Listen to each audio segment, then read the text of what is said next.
Hey everybody, I decided to do my reading outside today. The sky is nice and clear, and the weather's not too bad.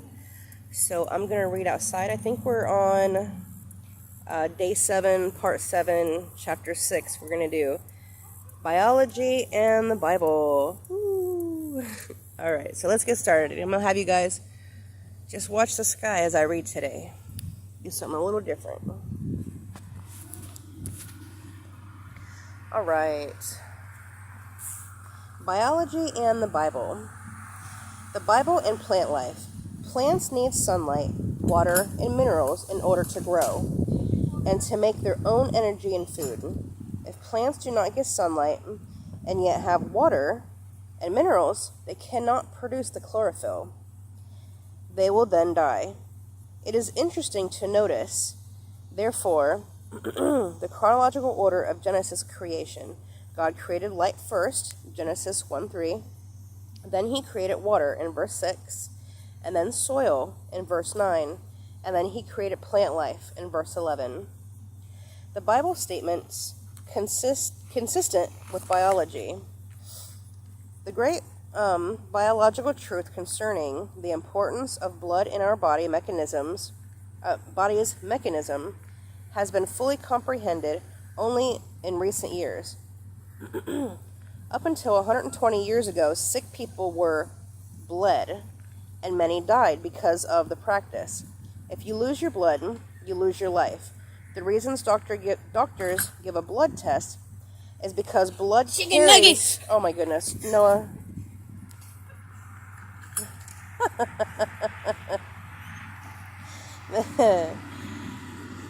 Oh man, where was I? The reason doctors give a blood test is because blood carries an incredible amount of information about the health of the flesh. The book of Leviticus, written 1400 BC, declared that blood is the source of life. For the life of the flesh is in the blood, 1711. The blood carries water and nourishment to every cell, maintains the body's temperature, and removes the waste materials of the body's cells. It also carries oxygen from the lungs throughout the body. In 1616, William Harvey discovered that blood circulation is the key factor in physical life, confirming what the Bible reveals 3,000 years earlier. Blood is far more complex and has far more to do with life than science ever imagined. About 55% of the blood is composed of plasma.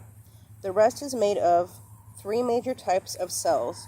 Red blood cells, also known as, and I really hate reading words that I don't know, erythrocytes, white blood cells, leukocytes, and platelets, thrombocytes. Plasma consists predominantly of water and salts. The kidneys carefully maintain the salt concentration in plasma because small changes in its concentration will cause cells in the body to function improperly. In extreme conditions, this can result in death. Look at how the blood affects the flesh. Antibodies in the blood neutralize or help destroy infectious organisms. Each antibody is designed to target one specific invading organism. For example, chickenpox antibodies will target chickenpox virus, but will leave an influenza virus unharmed. There is no better way to describe the function of the blood in relation to the human body than to say the life of the flesh is in the blood.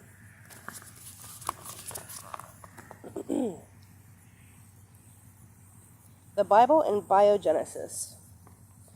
The scripture describes biogenesis, the development of living organisms from other living organisms, and the stability of each kind of living organism. Then God said, "Let the earth bring forth grass, the herb that yields seed, and the fruit tree that yields fruit according to its kind, whose seed is in itself on the earth, and it was so. And the earth brought forth grass, the herb that yields seed according to its kind, and the tree that yields fruit, whose seed is in itself according to its kind. And God saw that that was good. Genesis 1:11 and 12. So God created great sea creatures and every living thing that moves, with which the waters abounded according to their kind, and every winged bird according to its kind. And God saw that it was good. Genesis 1:21. And God created the beast of the earth according to its kind, cattle according to its kind, and everything that creeps upon the earth according to its kind. And God saw that it was good. Genesis 1:25. The phrase according to its kind occurs repeatedly, stressing the reproductive integrity of each kind of animal and plant. Today we understand that this occurs because all of those reproductive systems are programmed by their genetic codes. Natural kinds validate the Bible. This notion of species as natural kinds fits splendidly with creationist tenets of a pre-Darwinian age.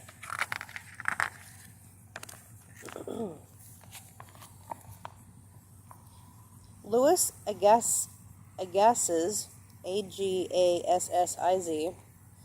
even argued that species are God's individual thoughts, made incarnate so that we might perceive both His majesty and His message. Species, Augustus wrote, are instituted by the divine intelligence as the categories of His mode of thinking.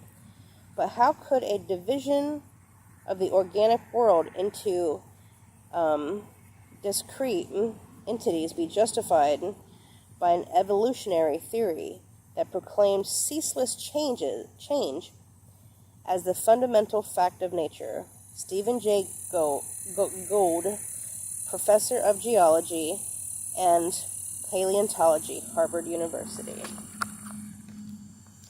That was chapter 6.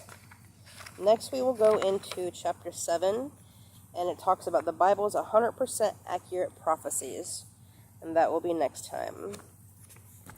I hope you've enjoyed this part of Scientific Facts in the Bible. Well, I hope everyone has a wonderful day.